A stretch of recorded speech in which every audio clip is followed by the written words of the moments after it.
নমস্কার। আজকের গল্প সতী ঠাকরুনের চিতা, লিখেছেন রমাপদ চৌধুরী।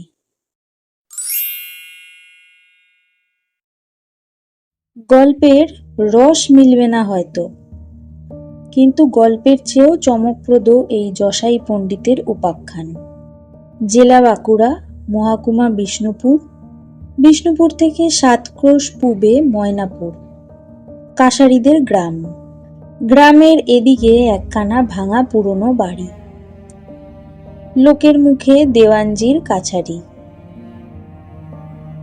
আশেপাশে আরো কয়েক ঘর বামুন কায়েতের বাস থাকলেও গায়ের আর সবাই ডোম।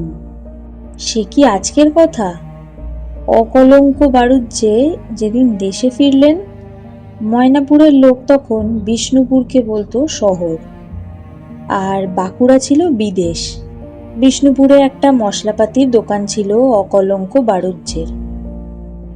বেশ কিছু টাকা লোকসান দিয়ে গ্রামে ফিরলেন তিনি। ফিরে দেখলেন বদলে গেছে সব রাতারাতি। ডোমপল্লীর নাম হয়েছে পণ্ডিতপাড়া। ব্যাপার বিশেষ কিছুই নয়, ডোমপল্লীর যশাই সিদ্ধপুরুষ হয়েছে, পণ্ডিত হয়েছে। লোকে তাকে সসম্মানে যশাই পণ্ডিত বলছে। শুনে প্রথমটা হেসেছিলেন অকলঙ্ক বাড়ুজ্যে। হাসি পাবারই কথা, ডোমের ছেলে হয়েছে পূজারি ঠাকুর, কালে কালে কতই দেখতে হবে। সারা দেশটা যে উচ্ছন্নে যাচ্ছে তা অনেক আগেই টের পেয়েছিলেন তিনি। ধর্মকর্ম আর রইল না বোধহয়, সব খ্রিস্টান হয়ে গেল। তা না হলে অমন যে বাপ ঠাকুর তার জমাট ব্যবসা, তাও কিনা অচল হলো। মেথর মুদ্দ ফরাসে ছোঁয়াছুঁই হয়ে জাহাজে করে মশলাপাতি এনে বাজারে ঢেলে দিল সাহেব কোম্পানির লোক, আর তাই কিনা 2 পয়সা দর সস্তার লোভে হুমড়ি খেয়ে কিনল সকলে। ক্ষোভের সীমা ছিল না অকলঙ্ক বাড়ুজ্যের। ময়নাপুরে ফিরে দেখলেন গায়ের মানুষের গায়েও সেই হাওয়া লেগে গেছে। চারপাশে মাটির দেওয়াল তুলে খড়ের চালা দেওয়া ছোট্ট একখানা ঘর, তাই নাকি যশাই পণ্ডিতের মণ্ডপ। ধর্ম ঠাকুরের নাম বাঁকুড়া রায়। যেমন পূজারি তেমনি দেবতা। তা হোক, কিন্তু বামন কায়েতগুলো গিয়ে ভিড় করে কোন লজ্জায়? কেন, গায়ে যখন মড়ক নামলো তখন কোথায় ছিলেন বাড়ুজ্যে মশাই? কে থামালো সেই মড়ক? শিবেন মিস্ত্রির মেয়েকে সেবার গোখরোয় কাটলো কে? বিষ ঝাড়লে 2 দিনের জ্বরে সদাশিব মুখুজ্জের বড় ছেলে ধরফর করে মরলে শ্মশানে গিয়ে সারা রাত মন্ত্র পড়ে যশাই পণ্ডিতই না বাঁচিয়ে তুলল তাকে। জমিদার অনন্ত হাজরার বুড়ি দিদিমার 18 বছরের বাত 1 কলি শিকড় দিয়ে সারায়নি যশাই পণ্ডিত। শুনে মনে মনে চটতেন অকলঙ্ক বাড়ুজ্যে, মুখে বিদ্রুপের হাসি হাসতেন। নির্বোধ কুসংস্কারান্ত মূর্খের দল সব, মনে মনে বলতেন, আর নিজের আত্মাভিমানের গায়ে প্রবোধ বুলাতেন। কিন্তু শেষ পর্যন্ত আর থাকতে পারলেন না চুপ করে। তার নিজের সংসারও কলঙ্কিত হতে চলেছে, অথচ কোনো দিন সন্দেহ হয়নি তার। অক্ষয় তৃতীয়ার রাত্রে হঠাৎ কি একটা শব্দে ঘুম ভেঙে গেল। উঠে এসে দাওয়ায় বসলেন হুঁকো হাতে। গৃহিণীকে ডাকলেন 2 বার, সাড়া পেলেন না। বোধ হয় ছেলে মেয়েদের নিয়ে পাশের ঘরে ঘুমিয়ে আছে ভাবলেন। তাই নিজেই নিবন্ত উনুন থেকে আঙার তুলে টিকে ধরালেন কোনো রকমে। তারপর দাওয়ায় বসে অন্ধকার মাঠের দিকে চোখ মেলে বসে রইলেন। ডুগ ডুগ ডুগ ডুগ ডুগি বাজছে জগাই পণ্ডিতের আখড়ায়। একটা লেলিয়ান শিখা দুলে দুলে উঠছে। নতুন কোনো ভণ্ডামি শুরু করেছে ডোমের ছেলেটা, ভাবলেন অকলঙ্ক বাড়ুজ্যে। হঠাৎ সামনে পুকুরের দিকে চোখ গেল। ওদিকের ঘাটে 1 সারি মেয়ে স্নান করতে নেমেছে নাকি এত রাত্রে। সেদিকে তাকিয়ে অপেক্ষা করে রইলেন। হ্যাঁ, সাদা ফুটফুটে কাপড়টাই শুধু দেখা যাচ্ছিল এতক্ষণ, এবার যেন এগিয়ে আসছে তার দিকেই। কে? ক্রোধের স্বরে প্রায় চিৎকার করে উঠলেন তিনি। যারা আসছিল হঠাৎ যেন থমকে দাঁড়িয়ে পড়ল তারা। তারপর ধীরে ধীরে এগিয়ে এলো এক সময়। কোনো কথা না বলে মাথা হেঁট করে ঘরে ঢুকলো তারা। কল্যাণী! আবার চিৎকার করে ডাকলেন অকলঙ্ক বাড়ুজ্যে। মাথা হেঁট করে সামনে এসে দাঁড়ালো বড় মেয়ে কল্যাণী। কোথায় গিয়েছিলে এত রাত্রে? মৃদু উত্তর এলো, পণ্ডিতের ঘরে। পণ্ডিত? ক্ষিপ্ত স্বরে চিৎকার করে উঠলেন অকলঙ্ক বাড়ুজ্যে। শালার ডোম ভেলকি দেখিয়ে পণ্ডিত হয়েছে। আমার অনুমতি না নিয়ে আর কোনোদিন যাবে না তোমরা, এই বলে দিলাম শেষবারের মতো। যাব না আর, মৃদু উত্তর এলো। কিন্তু সেই প্রতিশ্রুতি ভুলতে সময় লাগলো না কল্যাণীর। তা না হলে সারা গায়ে এত কানাঘুষো চলল কেন?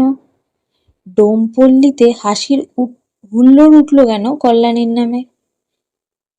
সকলেই প্রথম প্রথম লক্ষ্য করত সকালে পুজোয় বসতে দেরি হয়ে যেত যশাই পণ্ডিতের।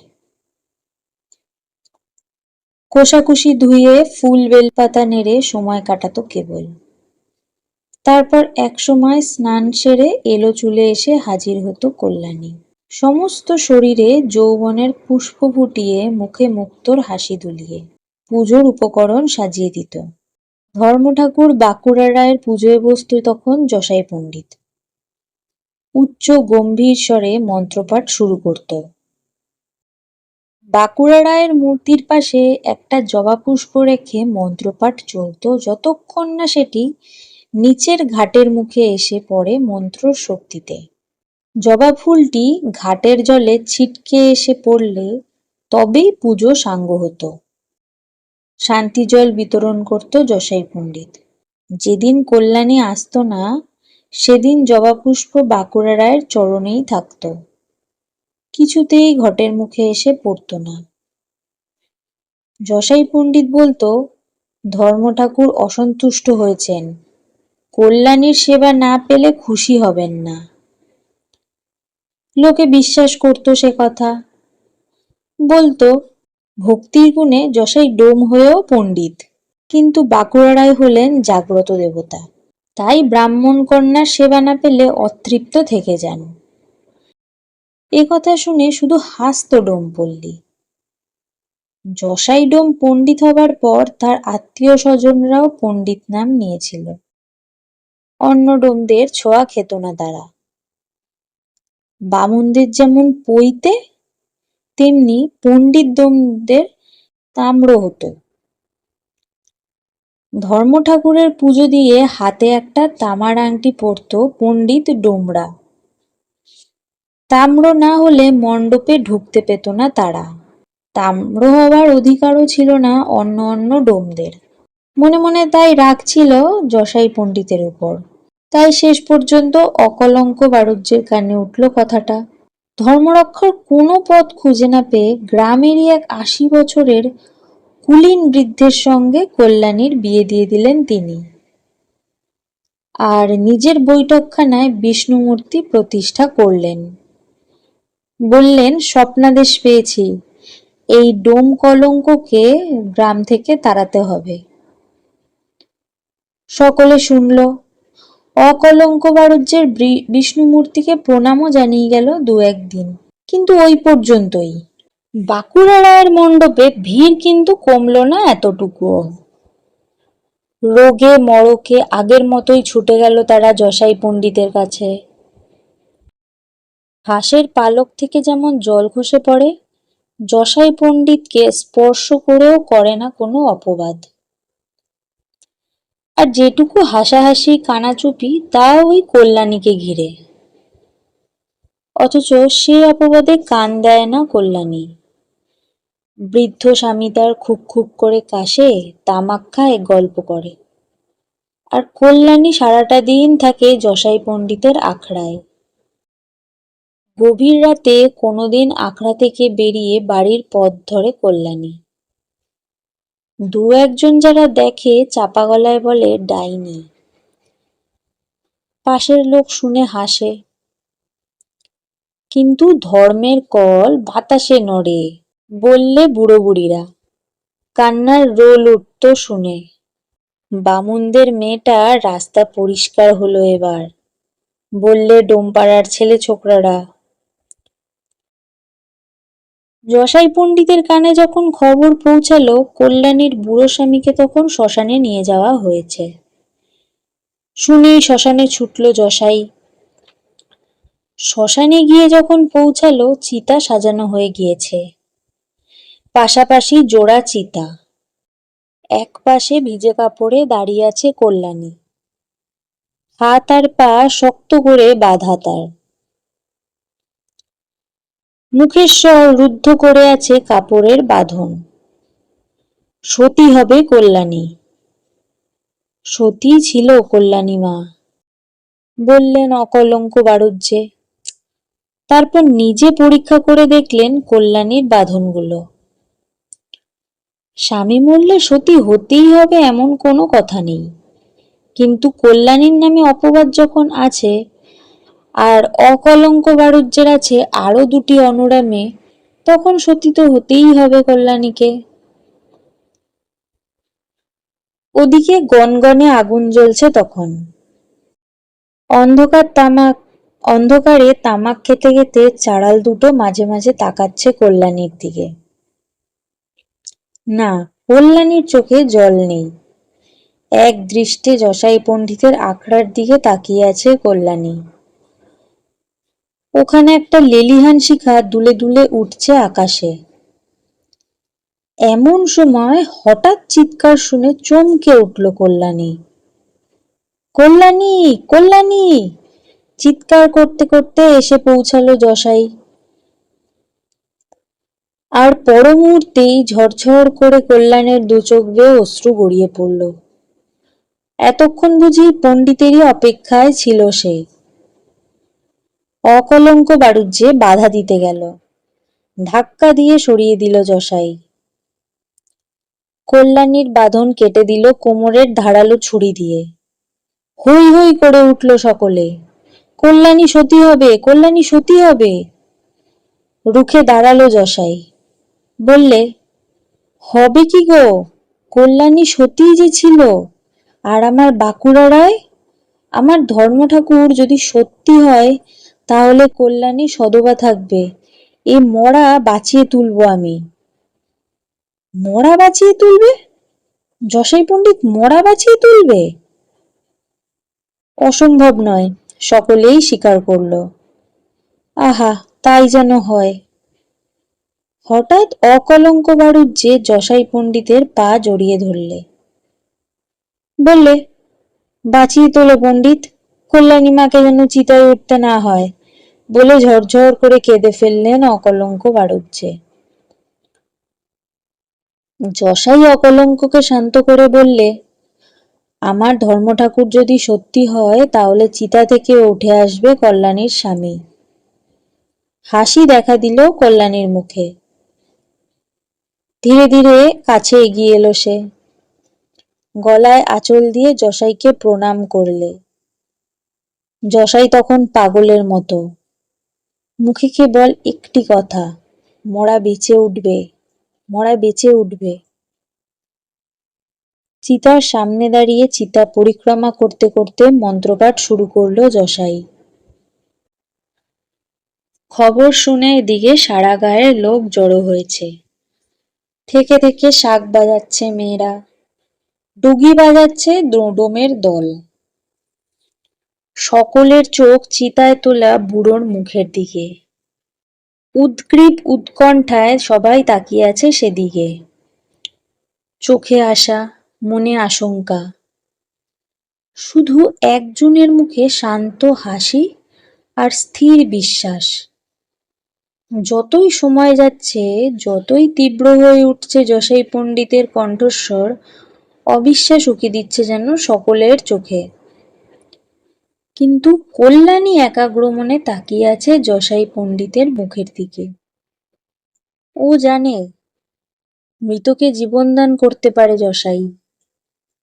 গ্রামের লোকেও তো দেখেছে, শ্মশানে সারা রাত মন্ত্র পড়ে সদাশিব মুখুজ্জের বড় ছেলেকে বাঁচিয়ে তুলেছিল যশাই। কিন্তু রাত ফর্সা হলো, ভোর জাগলো, তবু চিতার ওপর বুড়োর শবদেহ যেমনকার তেমনি। অথচ সূর্য উঠলে আর কোনো আশাই থাকবে না। মরা বাঁচানোর মন্ত্র সূর্য উঠলে নিষ্ফল হবে। হঠাৎ চুপ করল যশাই। সারা শরীরে ঘাম ঝরছে তখন, কপালের শিরাটা ফুলে ফেঁপে উঠেছে, গলার নলিটা বাঁশের মতো শক্ত হয়ে গিয়েছে। মন্ত্রপাঠ বন্ধ করে হঠাৎ চাড়ালের হাত থেকে লাঠিটা কেড়ে নিয়ে গ্রামের দিকে ছুটতে শুরু করলো যশাই। এদিকে হাত পা বেঁধে ঘৃত স্নান করানো হলো কল্যাণীর। জোড়া চিতায় পাশাপাশি তুলে দেওয়া হলো বৃদ্ধ স্বামীর পাশে সতী ভার্যাকে। উদ্দাম বেগে ঢোলক বাজলো, শাঁখ বাজলো, উলুধ্বনি আর চিৎকারে চাপা পড়ে গেল কল্যাণীর স্বর। চিতা জ্বলে উঠল দাউ দাউ করে। কল্যাণীর মাথায় সিঁদুর আর পায়ের আলতা বেলপাতায় মুছে নিয়ে সযত্নে মাথায় ঠেকালো গ্রামের মেয়েরা। তারপর বাড়ি ফিরল। ফেরার পথে একজন বলল, যশাই পণ্ডিতের মন্ত্রে ভুল ছিল, তা না হলে সদাশিব মুখুজ্জের বড় ছেলেকে বাঁচাতে পারলো আর একে পারলো না। অনেকে সায় দিল এ কথায়, কিন্তু অন্য সকলে বলল, তা নয়, আসলে কল্যাণী সতী ছিল না, তাই কাজ হলো না মন্ত্রে। আর কল্যাণী যে সতী ছিল না তা তো সকলেই জানত, তা না হলে মাঝরাত পর্যন্ত যশাই পণ্ডিতের আখড়ায় থাকতো কেন? গায়ে ফিরে এসে কিন্তু তারা দেখলে বাঁকুড়া রায়ের মন্দিরের দরজায় দমাদম লাঠি পিটছে যশাই। এর আগে একটা দিনের জন্য বাঁকুড়া রায়ের মণ্ডপে আসেননি অকলঙ্ক বাড়ুজ্জে। সেদিন কিন্তু থাকতে পারলেন না, এসে হাজির হলেন সেখানে। যশাই তখন লাঠি পিটছে কপাটে। দু একবার ডাকলেন, যশাই শোনো, যশাই। কানে গেল না যশাইয়ের। ধীরে ধীরে সিঁড়ির উপর বসে পড়লেন অকলঙ্ক বাড়ুজ্জে। দু চোখ বেয়ে জল ঝরছে তার। এদিকে যশাইয়ের চোখ গেল হঠাৎ।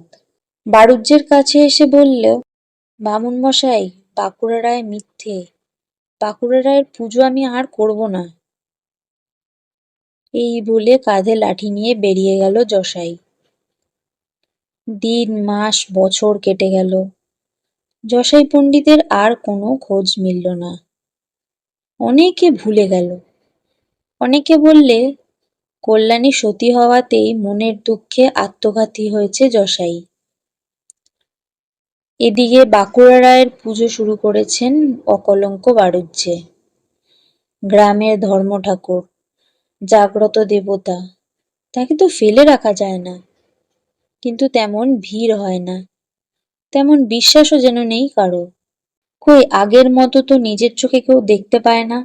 বাঁকুড়া রায়ের চরণ থেকে জবা পুষ্প ছিটকে ঘটের মুখে এসে পড়েছে। লোকে দুঃখ করে বলে, যশাই পণ্ডিত যাওয়ার সঙ্গে সঙ্গে দেবতার আশীর্বাদও চলে গেছে। তবে অকলঙ্ক বাড়ুজ্জে নিজের মনেই পুজো করেন। হয়তো সতীকন্যা কল্যাণীর শোক ভুলবার চেষ্টায়, হয়তো অনুতাপ আর অনুশোচনা দূর করার জন্যে। সেদিনও এমনি পুজো শেষ করে শান্তির জল দিতে যাচ্ছিলেন সকলকে। হঠাৎ একজনের দিকে চোখ গেল তার। যশাই পণ্ডিত, তুমি? হৈ হৈ করে উঠল সকলে। যশাই পণ্ডিত ফিরে এসেছে, যশাই পণ্ডিত ফিরে এসেছে। মুখে হাসি দেখা দিল সকলের। কিন্তু জসাইয়ের চোখে তখন ক্রুদ্ধ দৃষ্টি। একরাশ মূর্তি নিয়ে এসে নামল জসাই। গ্রামে গ্রামে ঘুরেছে সে বছরের পর বছর। যেখানে যে ধর্ম ঠাকুরের মূর্তি পেয়েছে নিয়ে এসেছে সে। কখনো জোর করে নিয়ে এসেছে, কখনো চুরি করে। পরীক্ষা করবে জসাই, কোন ধর্ম ঠাকুরের শক্তি বেশি, কোন দেবতা বেশি জাগ্রত। মন্ত্রপাঠ করে মরা বাঁচাতে পারেনি সে। বাঁকুড়া রায় কি তাহলে মিথ্যে? আর যদি তাই হয় তো দেখতে হবে কে সত্যি। গ্রামে গ্রামে খবর রটে গেল। তীর্থযাত্রীদের ভিড় ভেঙে পড়ল ময়নাপুরের মাঠে। একটা দিঘির পাড়ে এসে দাঁড়ালো জসাই। তারপর একে একে সব মূর্তিগুলো জলে ছুঁড়ে ফেলল। বাঁকুড়া রায়কেও ছুঁড়ে দিল জলের মধ্যে। তারপর চিৎকার করে জসাই বললে, সব ঠাকুরকে জলে ফেলে দিলাম, এবার মন্ত্র পড়ব আমি। তোমাদের মধ্যে যে প্রকৃত জাগ্রত ঠাকুর সে আমার হাতে উঠে এসো। এই বলে জলে হাত পেতে মন্ত্রপাঠ শুরু করলো জসাই। মুহূর্ত কয়েক পরেই সকলে দেখল একটি মূর্তি ঠেকেছে জসাই পণ্ডিতের হাতে। মূর্তিটির দিকে তাকিয়ে হঠাৎ চিৎকার করে উঠল, এই যে যাত্রা সিদ্ধি, যাত্রা সিদ্ধির ঠাকুর, আমার বাঁকুড়া রায় কোথায়? আবার মন্ত্রপাঠ শুরু হলো, কিন্তু বাঁকুড়া রায় হাতের কাছে উঠে এলো না। ক্রোধে ক্ষিপ্ত হয়ে উঠল জসাই। বাঁকুড়া রায় তাহলে মিথ্যে? বাঁকুড়া রায় জাগ্রত নয়? এতদিন তাহলে মিথ্যার পুজো করে এসেছে সে? তন্ন তন্ন করে খুঁজে বাঁকুড়া রায়ের মূর্তিটা দিঘি থেকে তুলে আনলে জসাই। তারপর লাঠির ঘায়ে চূর্ণ বিচূর্ণ করলে বাঁকুড়া রায়ের মূর্তি। জসাই পণ্ডিতের আখড়ায় প্রতিষ্ঠা হলো যাত্রা সিদ্ধির। আর অকলঙ্ক বাড়ুজ্যেকে তাড়িয়ে দিল জসাই। বললে, যে বামুন নিজের মেয়েকে জীবন্ত পোড়াতে পারে সে জাত যেন এ মণ্ডপে না ঢোকে। বামুন ছাড়া সব জাতের পুজো নেবেন যাত্রা সিদ্ধি। তার চোখের সামনে হয়তো ভেসে উঠত সেই একটি দৃশ্য। অগ্নিকুণ্ডের সামনে বসে গল্প করছে দুজন চাড়াল। পাশাপাশি একজোড়া চিতা সাজানো হয়েছে। আর কল্যাণী পূর্ণ যৌবনা রূপময়ী কল্যাণীর হাতে আর পায়ে কঠিন বাঁধন। বাপ চিতায় তুলে দিচ্ছে নিজের কন্যাকে। জীবন্ত দগ্ধ হয়ে যেন চিৎকার করে উঠছে কল্যাণী। সে চিৎকার শুনতে পায় শুধু জসাই পণ্ডিত। তাই জ্বলন্ত চিতা দেখলেই উন্মাতের মতো চিৎকার করে উঠত জসাই পণ্ডিত। মৃত্যুর সময়ও জসাই তার শিষ্যদের আদেশ দিয়ে গিয়েছিলেন তাকে যেন চিতায় পোড়ানো না হয়। জসাই পণ্ডিতের নির্দেশ মতো যাত্রা সিদ্ধির মন্দিরের সামনে মৃত্যুর পরে তার শবদেহ সমাধিস্থ করা হয়। আর জসাই পণ্ডিতের শেষ নির্দেশ, বামুনদেরও আসতে দিস রামাই। বামুনদের? মৃত্যুর সময় মৃদু হাসি দেখা গিয়েছিল জসাইয়ের মুখে। বলেছিল, হ্যাঁ রামাই, কল্যাণী হয়তো পরজন্মে আবার আসবে, হয়তো বামুনের ঘরেই জন্ম নেবে আবার। আমাকে এমন জায়গায় পুঁতে রাখবি রামাই, কল্যাণী এলে যেন তার পায়ের শব্দ শুনতে পাই। কিন্তু লক্ষ জনের পায়ের শব্দে কি কল্যাণীকে চিনতে পারবে জসাই পণ্ডিত? যাত্রা সিদ্ধির মন্দিরের সামনে আজও হাজার হাজার মানুষের ভিড় জমে।